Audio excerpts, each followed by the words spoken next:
It was a big week in wrestling, a big week in WWE. A lot of needle moving, storyline moving stuff happening, which is About nice. time. Yeah, I feel like the Rumble fallout is finally taking shape, Elimination Chamber, all that stuff. So, just an exciting time to be a wrestling fan. One of the things that I wanted to start with is one of the WrestleMania title matches being confirmed for us within the last week. Charlotte Flair and Tiffany Stratton are officially going to be going heads up for the women's WrestleMania. championship. Are we hyped? That's kind of the biggest question that I want to ask now because there will be plenty of time going forward to analyze the feud and who we think is going to win, all that stuff. We'll get into that as things develop. But as things are just announced, where's your hype level at for Charlotte Flair and Tiffany Stratton? Pretty fucking hyped. Yeah? Yep, pretty fucking hyped. Walk me through it. What's got you excited? I hope Tiffy for real fucking tries to hit on the fucking sensitive topics like how she usually does and shit like that. You think the promos will cook? I hope so, bro. I hope these promos are about to be fucking something else, bro. Okay. Okay. What else about Charlotte and Tiffany? What about so Charlotte versus Rhea was the other option on the table. What about Charlotte versus Tiffany is better to you? Like, why are you happier? I'm assuming you're happier that she picked Tiffany than if she would have picked Rhea. I guess this can be like the passing of the torch, basically, bro. Okay. If Tiffy wins, bro, Okay. that's Well, definitely yeah. assuming, yeah. Do you think that there's a way that the passing of the torch can still happen even if Tiffany loses?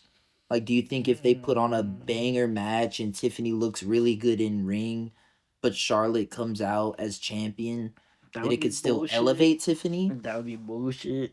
I'm just asking because I think with Charlotte Flair, we always have to consider the possibility of her winning because we just know her record in WWE. There's a very real possibility to me right now that she walks out of WrestleMania as champion. Like I wouldn't bet I wouldn't bet a cent on this match because I have no idea right now which way it's gonna go. So I say that to say, do you think that there is a way that Tiffany could still come out looking good in the loss, or does she have to go over for you? I feel like she has to go over, bro. Okay, okay. I mean, it's still early. Is there anything that could change your mind there as far as promos and stuff, or Bro, are you no. pretty locked in? Why do we need another Charlotte Flair win? Okay. Well, just to add to the legacy of the greatest women's wrestler of all time, according to WWE creators. Not feeling it? Nah. Okay. I'm kind of on the same page with you. I do feel like Charlotte and Tiffany was the correct choice opposed to Charlotte versus Rhea just because I know there were some people I saw online trying to hype up the idea of the trilogy of Charlotte versus Rhea because this would have been the third time they wrestled at Mania, adding to kind of the allure of the women's division, I guess, giving it a big Mania Settling or trilogy and whatever. stuff. I Yeah. get that, but there's still plenty of time for that. Like Rhea's not going anywhere, Charlotte's not going anywhere. We can get back to that down the line. But right now, with how hot Tiffany is coming up as a young, I guess we'd have to say babyface now in the company, I feel like it just makes sense to have that super big time up and coming young talent going up against your big established star. Like you said, it could be a great passing of the torch moment. Or if they decide to play it with Charlotte winning and have it look like, you're good but not quite there yet, youngster type of a thing. Like I could see that in some ways working out depending on how the story goes. Like I'm not totally opposed to Charlotte winning as much as you are, just because I want to see how they unfold the story for me. What Charlotte are we getting? Like if Charlotte comes out and does more of that heel shit, kind of what we saw on this last SmackDown, I wouldn't be as opposed to her winning. If that makes sense, like I think a heel Charlotte championship run could be good, but we have plenty of time for all of that to kind of unfold more. I do agree with you that the hype levels are high because of all of these possibilities that we're discussing, because of the fact that the match has no clear winner off the rip. Like there's a lot to love about this match. Yeah. And I do think it's going to be exciting to see their two in ring styles clashing. They're both really technical, Tiffy's got all the high flyer stuff that she mixes into it. Like, I do think it should be a really good match that I think will have a big fight feel, which is good. And so yeah, no, I'm pretty hyped on Charlotte versus Tiffany as well. I mean, yeah, I'm happy that they made the right choice because I feel like the Rhea option felt pretty legitimate. Like it felt like they might go in that But a direction. little forced, bro. And yeah, I didn't want to see that. I wanted to see something different personally, and I'm happy that that's She the went for a direction that we're gonna different go. build, bro. So yeah, we'll see. How did you feel about her promo? Kind of the way that she announced it, coming out after Tiffy's all laid out, and And just talking shit to her, making you feel yeah, like like I thought that was pretty dope. Like that was one of the like she's a little since tired of Charlotte's shit, returned, I thought that that was one of the best on-screen moments she's had. Just looking more like I that guess dominant champ. she's embracing that more healed, like you said, dominant fucking shit. And yeah, no, that's definitely the direction that I want to see her go. So I'm excited. I feel like the stuff we're seeing right now, very early on, is encouraging. We'll have to see how things continue to develop, but yeah, man, Charlotte and Tiffany, we'll see. Coming to Las Vegas.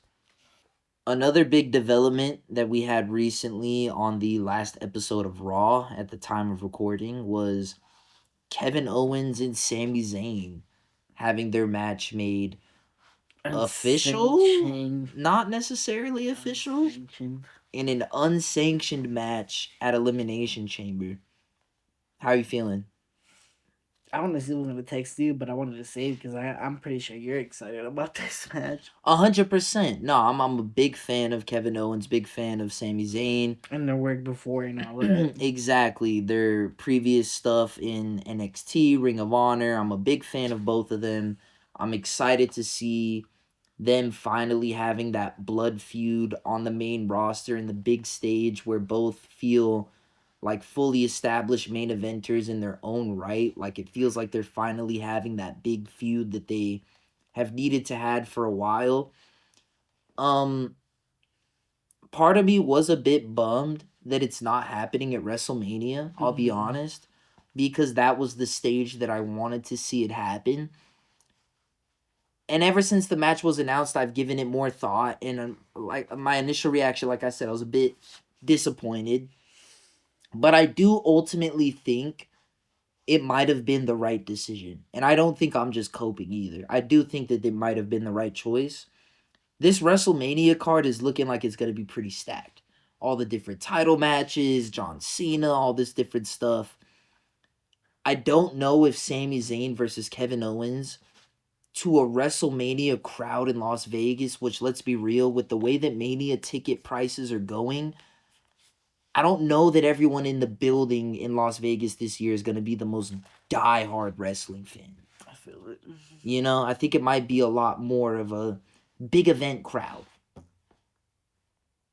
So having KO and Sammy get to face off in Toronto, in Canada, where I have a bit more confidence that the crowd will really be behind that match. Okay. And on a show that besides the other chamber matches, there shouldn't be anything else too big on the show that outshines Sammy and Kevin Owens as far as prestige. So what's your stance on it? Because I'm now thinking that it was the right call to put it a chamber, and because of the crowd they're gonna get.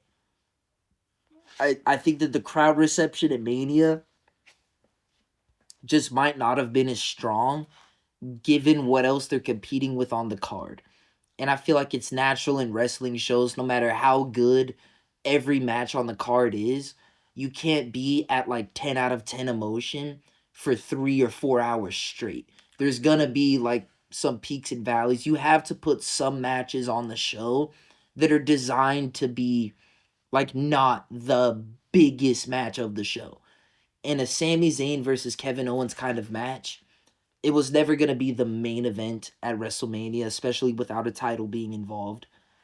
So realistically, it just probably wasn't going to get the best crowd reaction at a WrestleMania. That Canadian crowd getting behind their Canadian boys at a show where it will feel like the biggest singles match on the card, most likely. I feel like it will deliver a true like classic. I'm hoping that this ends up in the match of the year list, which is crazy to say because Kevin Owens early in the year, but he's already in there for that ladder match versus Cody. That was fucking remarkable. It was disgusting the shit they did to each other. So KO's already got a match of the year contender as far as I'm concerned. But I think this could genuinely be another one. Like the things that I've seen these guys do to each other, on this stage, it's gonna be some special shit. I'm so fucking excited. Like, Yeah. I throw that shit around a lot as far as like, oh, this could be match of the year. And it's because a lot of shit could be. I think there's a lot of really talented wrestlers out there. And so, depending on the circumstances, like, there's a lot of shit where I look at it on paper and I think, you know what? If everything goes well, that could damn near be a match of the year contender. I feel it. But this is one of those ones that it's like, stamp it, certified. This is going to be a fucking insane banger. The shit these guys are gonna do to each other is gonna be fucked up. Absolutely fucked up. And I cannot wait to watch it. Especially the fact that they're marketing it as an unsanctioned match. It just needs like. They're gonna go nuts, man. They're what gonna I'm go hoping nuts. for. And that's literally what I'm hoping for. No, this is gonna be fucking disgusting. This match is gonna be. Man, I cannot wait. I cannot wait. So, as someone who hasn't seen all of the different matches that they've had with each other throughout their careers, but is still a fan of them right now in WWE, kind of how are you feeling coming into this match? And also just seeing a little bit of highlights of what they've done before. Exactly. Like, I know you've seen a lot of clips and stuff on social media, stuff that I've sent you here and there. How are you feeling about being able to see some of that stuff play out? I really hope it is what it is. I don't want them to get hurt, of course, or nothing like that. I wish you nothing on that, but bruh, I want to see that. Mm-hmm. I want to see that. Because why does Sami Zayn or Kevin Owens deserve one of these? Why do they deserve it? So you want to see them put on a match that puts them into that title picture?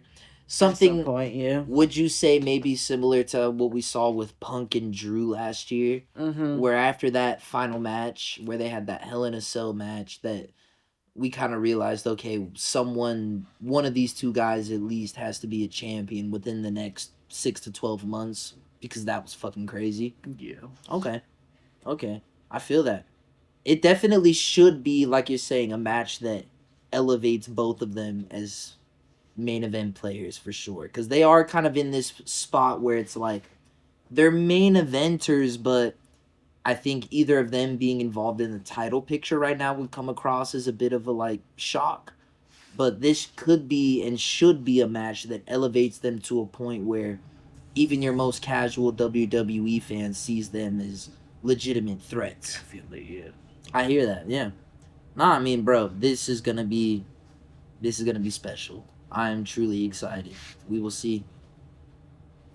So, still talking about the Elimination Chamber, the men's chamber match and women's chamber match, we'll talk about the men's here, both were fully set as far as the field goes of competitors. So, I'm going to run you through the list, and then I'm going to ask you one question. So, just listen to me here. We got John Cena. We got CM Punk. We got Drew McIntyre. We got Logan bitch ass Paul. We got Damian Priest. And we got Seth freaking Rollins. Are we hyped? Yeah. Yeah? Yeah. Good field? Good feelings. Good list of competitors? Good feelings right there. What are we expecting? Not asking for predictions or anything like that, but just like as far as the match levels, you expect a lot here? Not predictions or nothing like that. But with how other people are feeling, who's gonna eliminate John Cena? So you're saying Cena doesn't win? Obviously early, I'm gonna but call it Cena wins, but you're saying if he doesn't, who eliminates him? mm-hmm.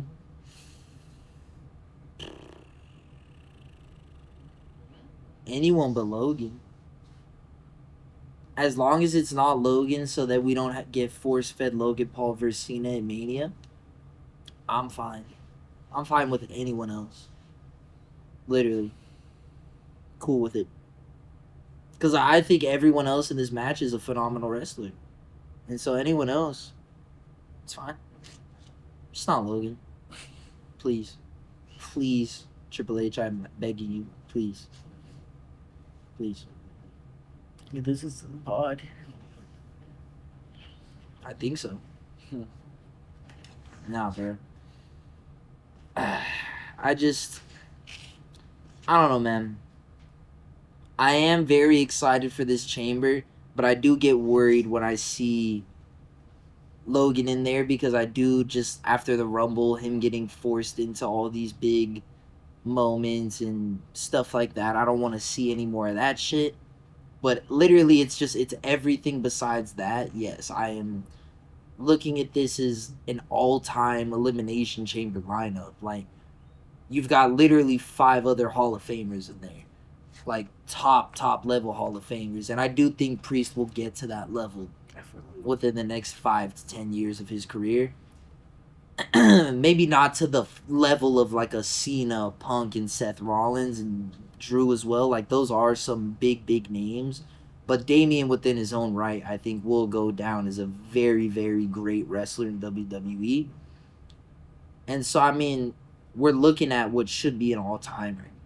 You know, I don't want to overgas it, but we're in an era right now where the roster is just so stacked. Like, if you look at those names, All of them. would anyone surprise you as a winner? Like, seriously surprise you? Even though Logan would piss you off, would it surprise you? Yeah. Really? Yeah. Okay.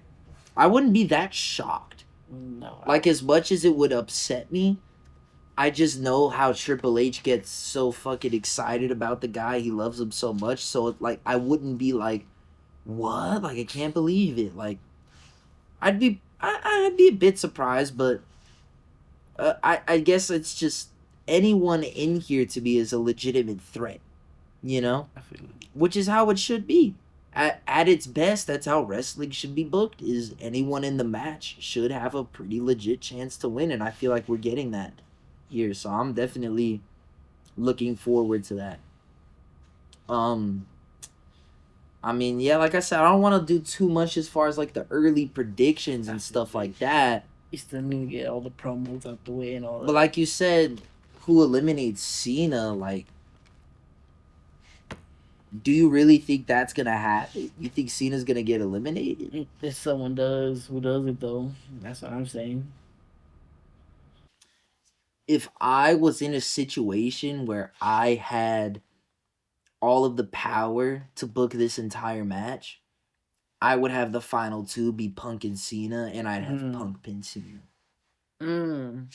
Just because I think that'd be fucking awesome. And I think CM Punk needs it, and Cena doesn't.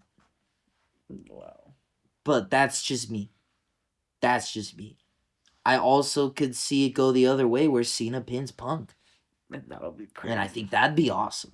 That's why I just want them to be the final 2 no matter how we get there. Because just Cena and Punk is the last 2. I'm going to shit my pants. Holy fuck. I might just pause the match and never watch wrestling again. Because I just want to forever live in a moment where Cena and Punk are going face to face in the final Elimination Chamber match, staring each other down, and I never want to know what happens after that. I'll be happy just knowing we got there. That could be the end of wrestling for me. I'm fine. But I digress. I say that to say that, like, the potential for, like, cinema in this match is just next level. This should be another one of those matches that's just absolutely phenomenal and talked about until the end of the year and much long after that. But this should be one of the best chamber matches of all time. Just I don't know how else to put it. I feel that.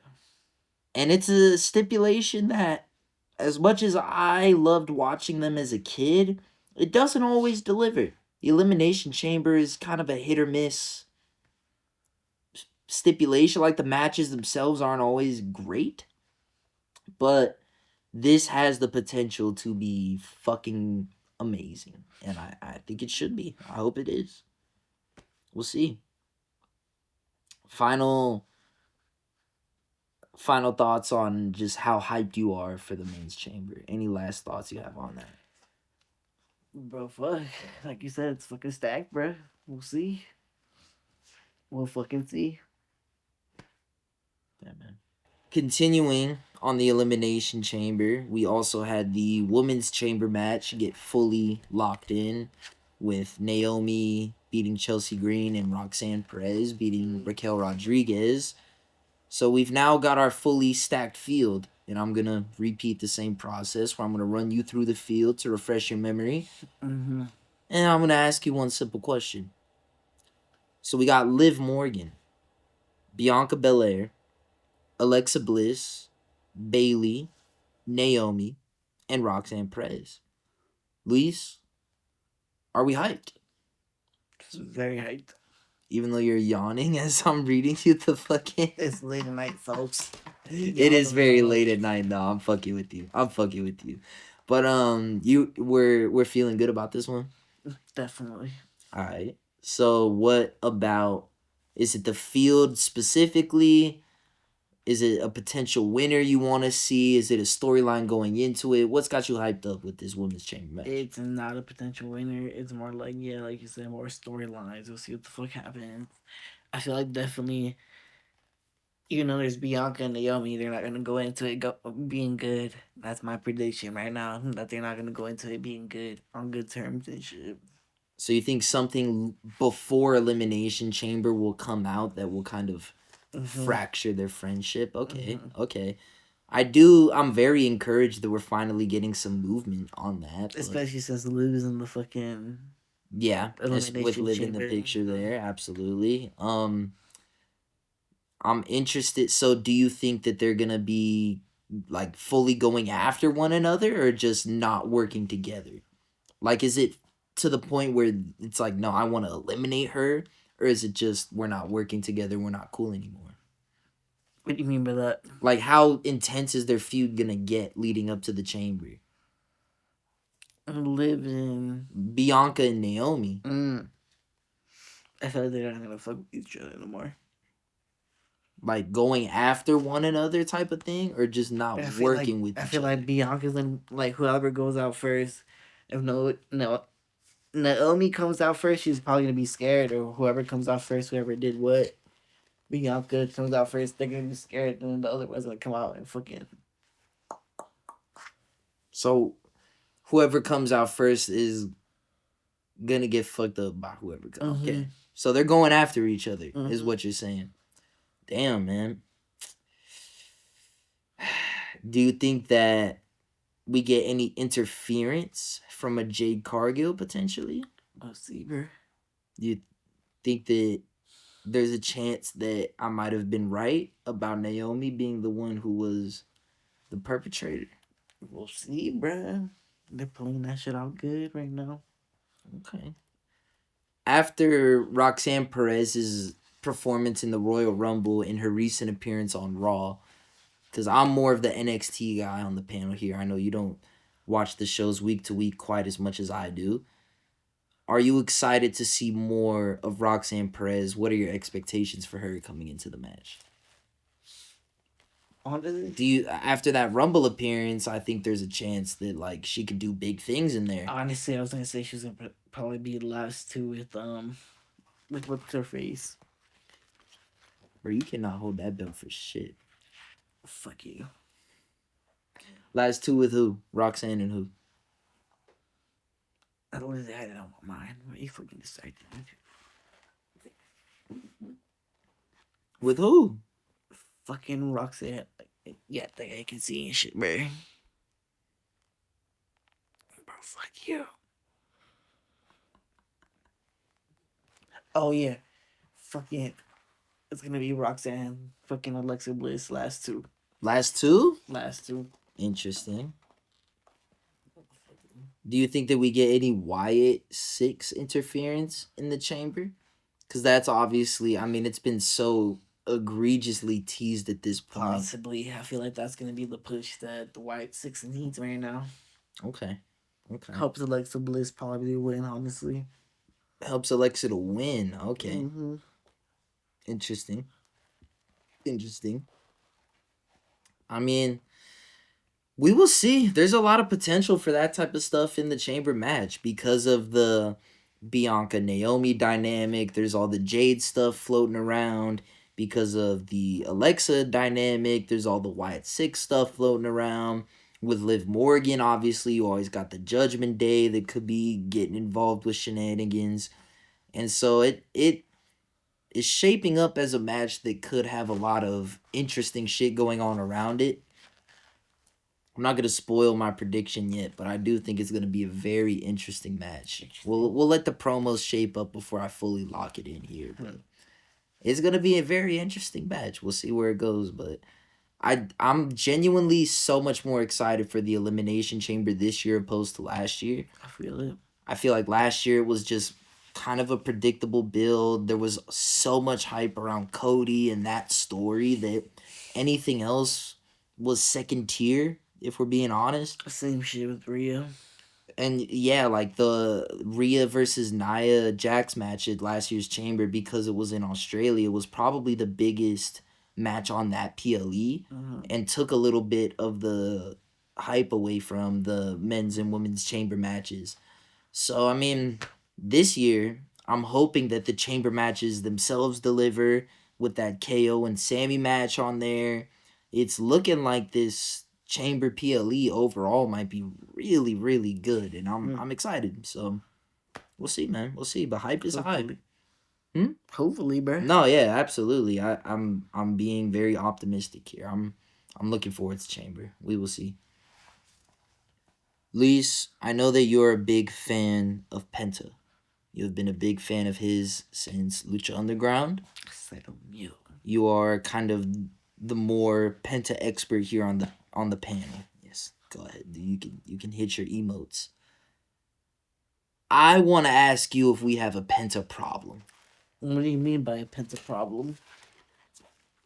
The presentation on the debut was fucking awesome. One of the better debuts in recent memory. I'd maybe even say top 10 all time as a debut in the company. Phenomenal. Star presentation, excellent match with Chad Gable, who has, at least within some recent memory, been presented in the upper mid card. Cool. Since then, he's had matches with Pete Dunne and maybe Ludwig Kaiser. Great workers. Like, I think that they can both really wrestle their ass off, Pete and Ludwig. 2 times a Pete. But neither represent the caliber of star at this point in time that I think reflects Penta's level of star.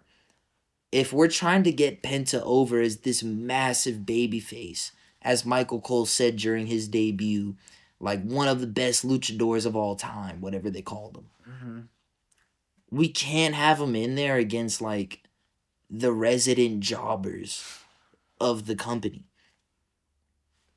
I feel like someone on the caliber of Penta, who I want to see winning championships and being a top level main event player, should be in chamber qualifying matches, getting into feuds over the IC or US titles at least, potentially even if we really want to go for it, teasing feuds with guys like Gunther and Cody, and like, why is he not wrestling main eventers or top level guys?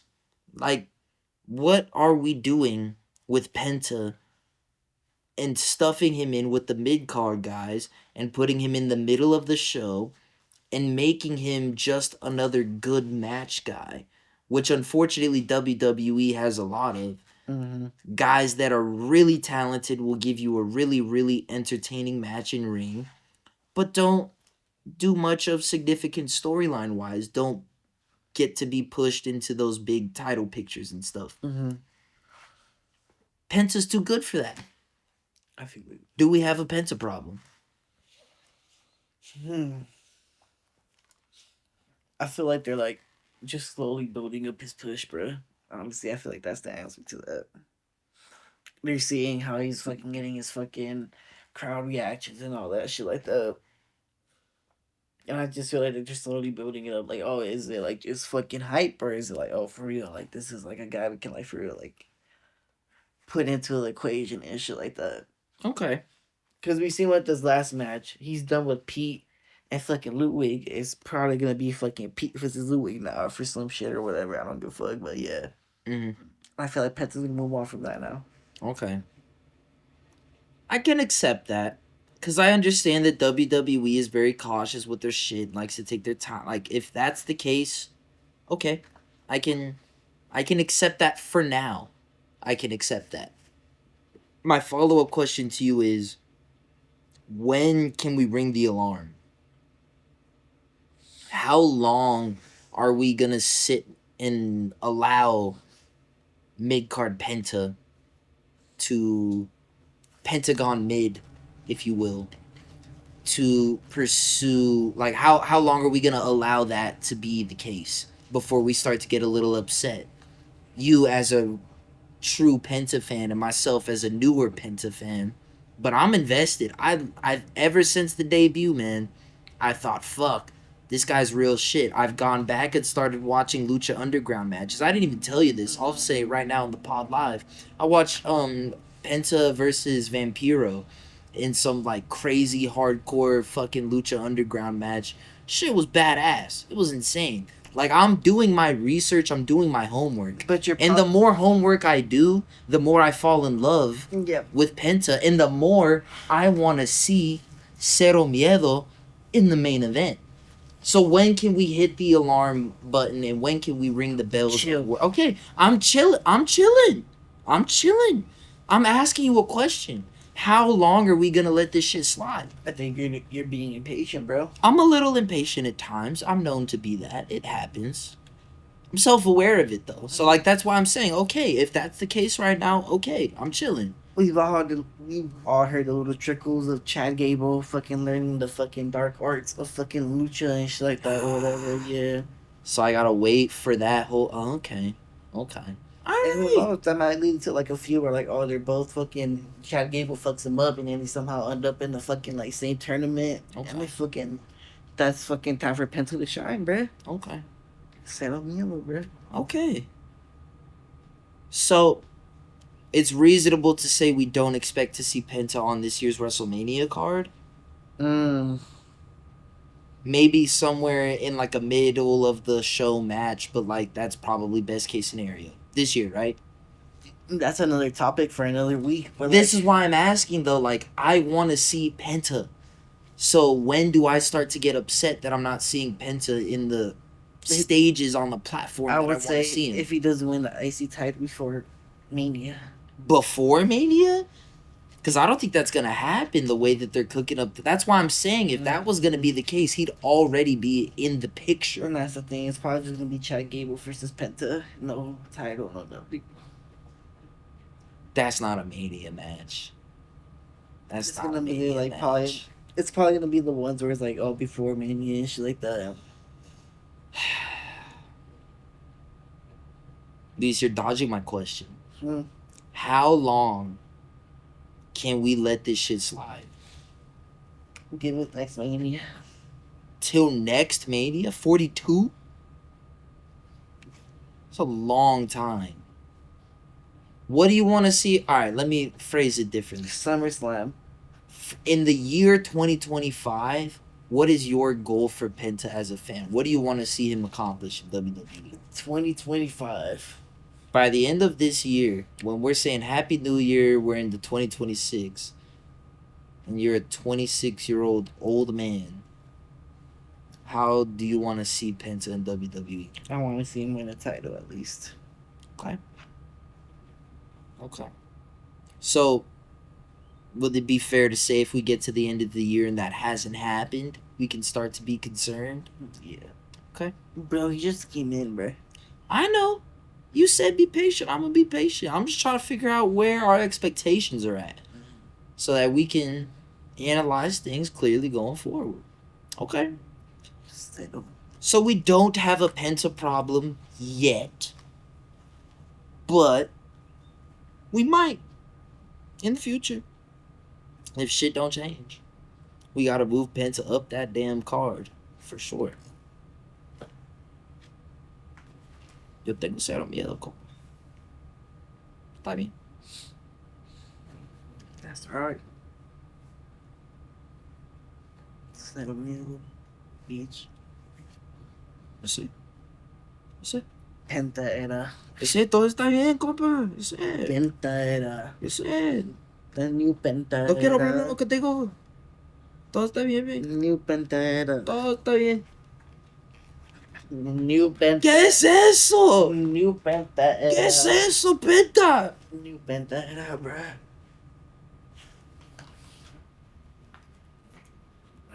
No mames. No tengo cero miedo, pero ahorita no tengo nada. Gracias. He's gonna be the one unifier, bro. Pinche, güey.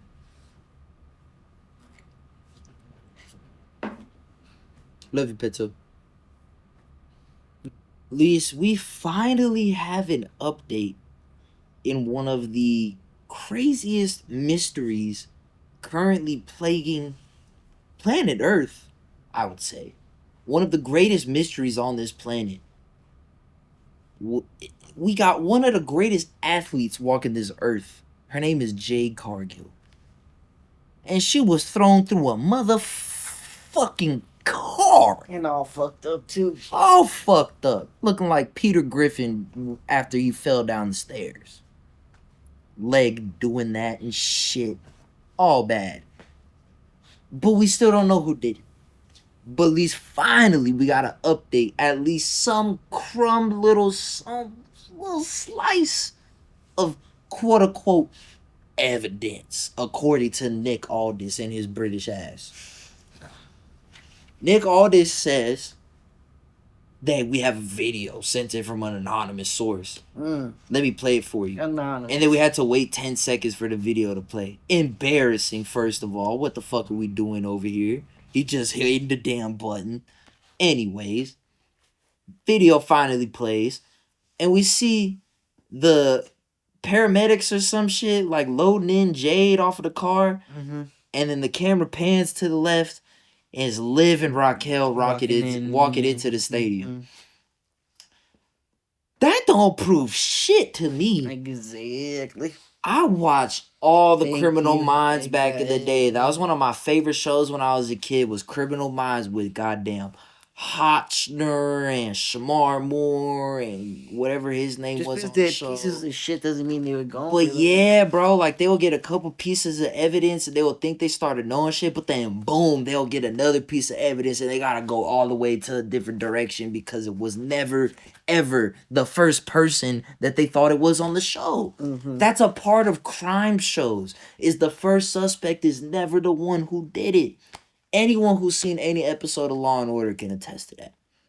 So I'm sorry, but I'm not buying the Liv and Raquel scheme because it's just, first of all, it's too damn obvious. You're telling me we waited all this time and oh, it just so happens to be like the most annoying heels on the fucking roster? Yeah, big shocker. Mm-hmm. Bullshit. Bull fucking shit. How did you feel when you saw that clip? Like I said, Once it finally played, I should say. Like I said, I agree with you. It's like, bro, that okay. Okay, what does that mean? Wrestlers were at a wrestling show to wrestle. Mm-hmm. That's breaking news. And like the only thing I can possibly see is like, okay, they're going for their titles or whatever, maybe. But come on, bro. Like they've been held them ever since, and it's like, it's not like they've really pressed for it or anything. Like, nah, bro, nah. It's definitely. I'm sorry, but I'm not buying the Liv and Raquel story. Not at all. Um, do you have any updates as far as who you think might have done it? Do you want to throw out an updated theory based on the information we've gotten? No, Because just for the people out it's still there, Candice LeRae, bro. that was your original prediction was Candice LeRae. I It's was still wondering if Candice anything LeRae. you'd seen had swayed you at all, but okay. I still would just the Nah, thing I'm most fascinated if that's the case it's gonna be John is Cena just now. how she picked her up. It's gonna be Cena. Mm-hmm. Well, it makes sense how he got away with it because no one can see him. Mm-hmm. So I mean, clever bastard, dude. What are you gonna do? What are you gonna do? You don't know. That's the reason why they added like cross gender matches now back in 2K20 bro. So you could do Cena versus Jade, Yeah. obviously, of course.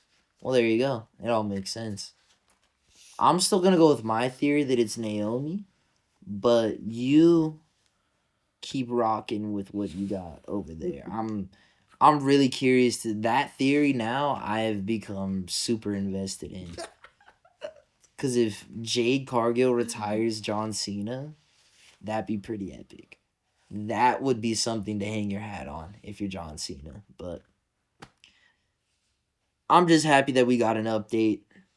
I'm pissed that it doesn't feel like it's really an update because I don't believe what they're trying to imply. Mm-mm.